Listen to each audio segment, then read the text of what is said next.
Living in Albuquerque, it's easy to take for granted the natural beauty, the access to wilderness, and the meandering calm of the Rio Grande. Live here long enough and we can even become jaded by the view of the Sandia Mountains from our kitchen windows. Fortunately for today's residents, there were some who never took it for granted. In 1982, the City Council created the Open Space Trust Fund.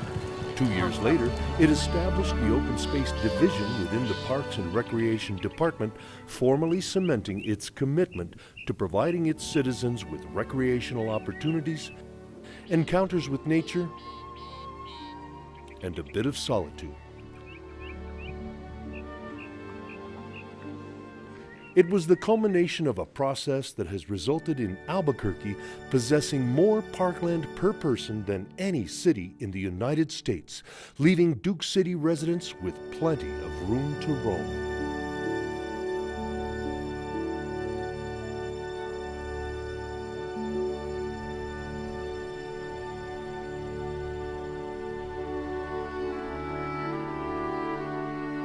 While political will and citizen activism won the battle to preserve lands for the benefit of all, the fact is the concept of communal land is part of Albuquerque's fabric, stretching back thousands of years to the area's first inhabitants.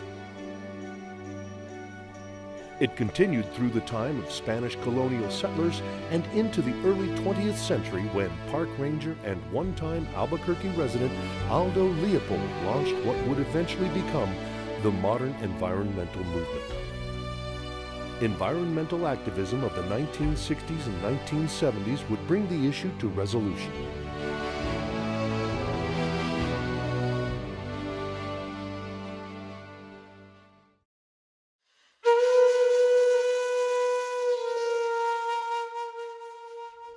The Aboriginal peoples who populated the Rio Grande Valley and surrounding areas as far back as 12,000 years ago would not have had any conception of a parcel of land set aside as open space. The landscape was a source of survival for the Paleo-Indian inhabitants. They hunted everything from mastodons to rabbits and gathered local plants, grasses, and nuts.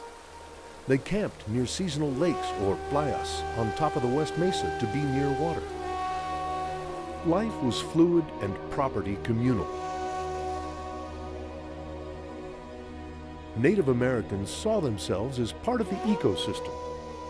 The real test of living was to establish a harmonious relationship with nature, to see it as the source of one's life and livelihood, and the source of one's essential well-being.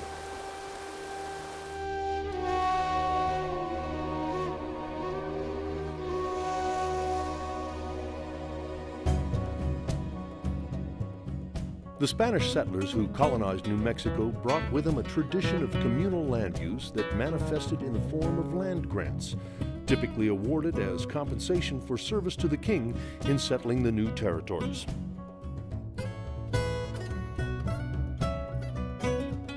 There were 14 Spanish land grants in the Albuquerque area dating from the time of Juan de Oñate's entry into New Mexico in 1598. They extend from Carnihuel on the east to Atrisco on the west,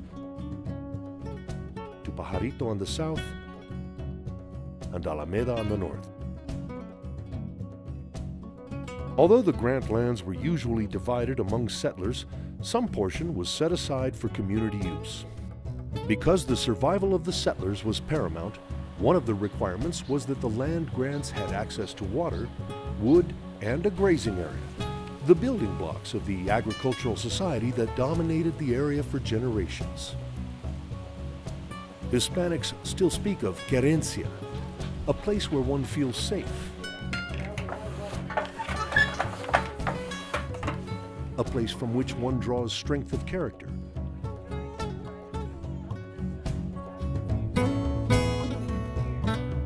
It also implies a sense of responsibility to the land.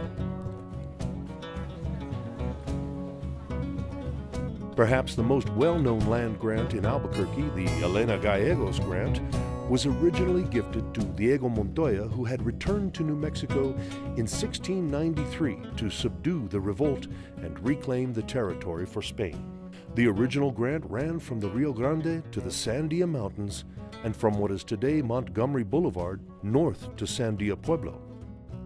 Elena Gallegos was born in Bernalillo about the time of the Pueblo Revolt of 1680.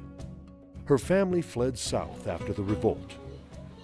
Elena returned to the area in 1693 and at age 19 married adventurer Santiago Gurule.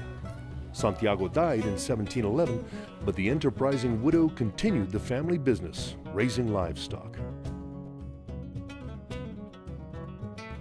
In 1716, Diego Montoya or his son sold or bequeathed the 35,000-plus acre grant to Elena.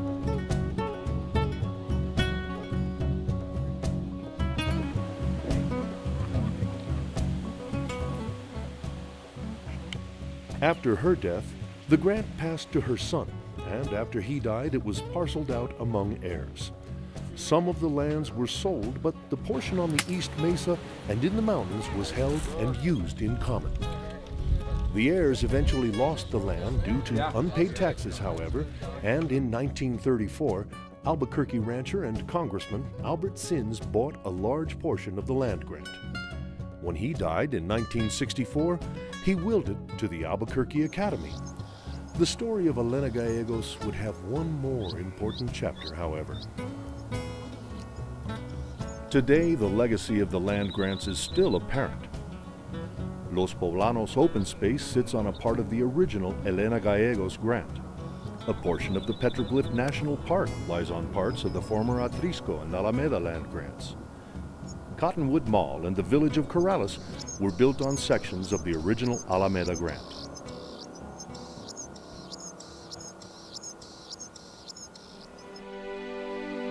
In 1909, Aldo Leopold arrived in Albuquerque to take a position with the U.S. Forest Service office. His first assignment took him to Arizona's Apache National Forest. 2 years later, he took a position as deputy supervisor of the Carson National Forest north of Santa Fe. It was here that Leopold first learned how man, nature, and animals could all be accommodated on public lands. Leopold returned to Albuquerque in 1914 to work at the Office of Grazing and settled here with his wife Estelle. In 1917, Leopold took leave from the Forest Service to work for the Albuquerque Chamber of Commerce, hoping to change the perception of the growing city. Albuquerque's greatest defect, he believed, was that it was just like every other Western city of its size. Despite centuries of history and tradition, the city made little effort to preserve its distinctive culture and natural setting.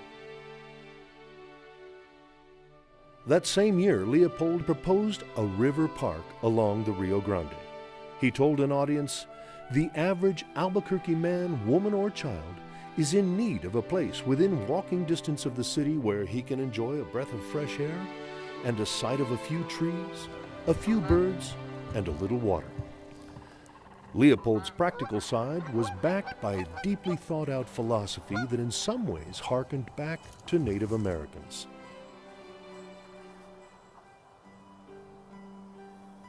Leopold saw man's purpose as one of maintaining a balance in the environment and viewed the earth as an animate object.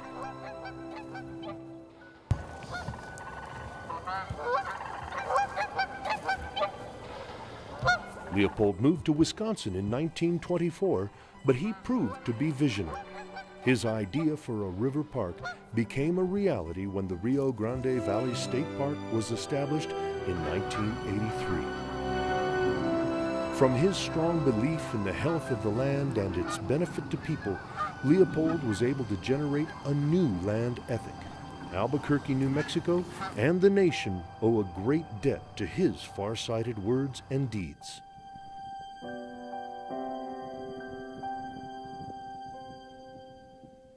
Whether crowned by a cloudy mist or reflecting its signature pink light, the Sandia Mountains dominate the view eastward from any point in Albuquerque. At the base of the mountains, scores of hiking trails weave their way from the city's edges into the national forest. To the west, volcanic cones still catch the eye atop the escarpment formed more than 120,000 years ago. In both cases, we take the unobstructed views for granted.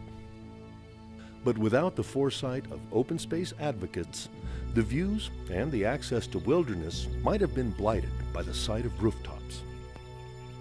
Though the preservation of both sites came about by different processes, the battles to protect them from development resulted in the open space we have today. Practically since Albuquerque incorporated in 1892, the city faced land development pressures, and for the most part, the political and civic leaders encouraged unfettered construction. But the sentiment for preserving open spaces within the urban environment did not die after Aldo Leopold left town in 1924. Clyde Tingley, chairman of the City Commission and unofficial mayor of Albuquerque, was certainly influenced by Leopold, and during his second stint on the commission, beginning in 1939, he worked to develop the city's park system.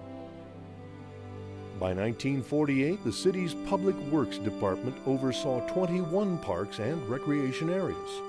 The number of parks and amount of open space grew rapidly after the city formed the Parks and Recreation Department in 1954 and appointed Bob Bergen as director. One of Bergen's first tasks was to get the park dedication ordinance passed, which required homebuilders to dedicate land to the city for each new subdivision built. But it was his efforts in seeking land from the federal government for large regional parks that laid the groundwork for the open space program as we know it today. By the mid-70s, Bergen procured approximately 9,000 acres, including Montesa Park, Gutierrez Canyon, San Antonito, Placitas, Boca Negra, and the shooting range grasslands. Bergen's efforts coincide with a change in attitudes. By the late 1960s, environmentalists, planners, civic leaders, and enlightened politicians began to hold views counter to the city's traditional development perspective. The year 1969 marked the beginning of today's open space program. The City-County Goals Commission agreed to preserve the unique natural features of the metropolitan area by achieving a pattern of development and open space respecting the river, land, mesa, mountains, volcanoes, and arroyos. Citizens groups formed to watch over each element of the city's open space. In 1975, Philip Tollefsrud brought the groups together under the banner of the Open Space Task Force. That same year, the newly published City-County Comprehensive Plan called for acquisition or public control of the major features of the natural landscape.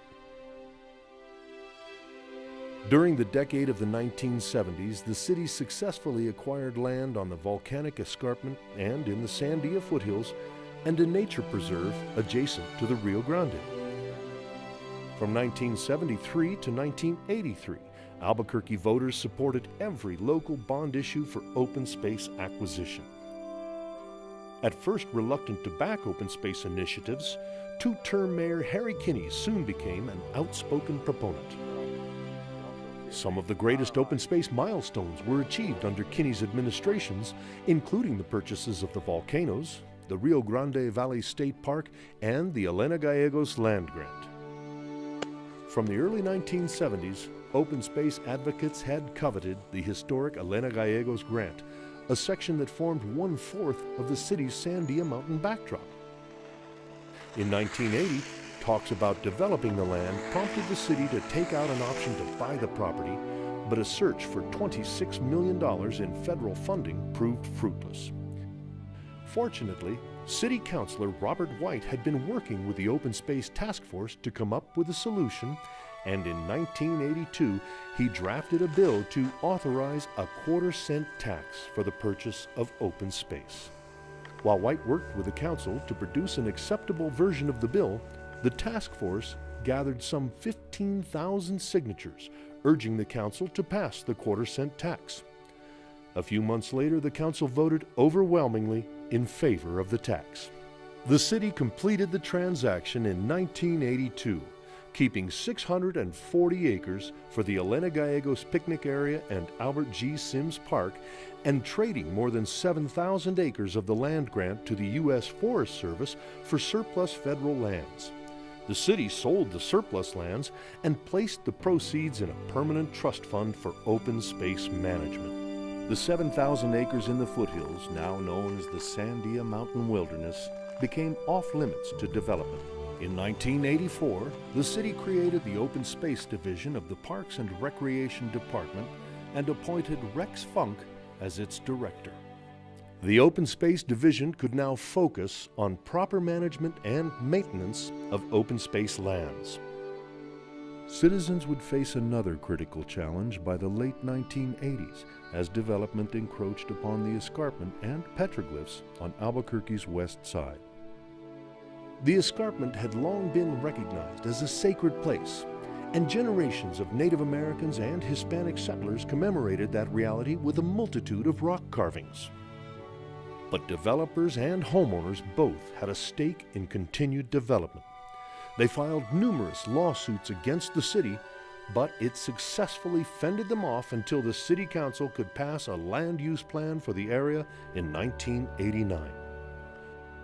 U.S. Senators Pete Domenici and Jeff Bingaman then initiated legislation to form the Petroglyph National Monument in 1990. Albuquerque residents and civic leaders continued to show their support for open space in the 1990s. In 1997, voters approved a quarter-cent tax increase that was in effect from 1998 to 2000. The tax raised approximately $36 million to purchase more than 2,000 acres of land proposed as major public open space, including Los Poblanos Fields and Tres Pistolas. In 2006, the city dedicated the Open Space Visitor Center on Albuquerque's west side. As the city grows, so does the need for open space. Massive developments expected at Mesa del Sol south of Albuquerque and on the old Atrisco land grant in the southwest will present huge open space needs. If open space does not grow as the population grows, it gets overused and deteriorates, notes Open Space Superintendent Matt Schmader. We currently have one of the best ratios of land per capita, but unfortunately, that makes people feel satisfied. They don't realize that what we have now will not be here in the future without conservation efforts and the efforts to preserve more land for the common good.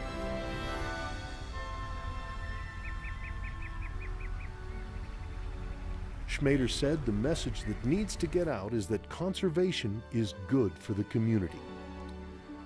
Development is like overeating. Conservation is like exercise.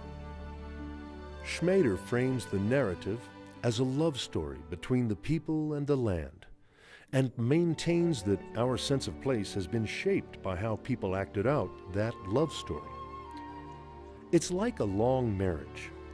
Maybe it's been good for 30 years, but what's going to keep us together for the next 20?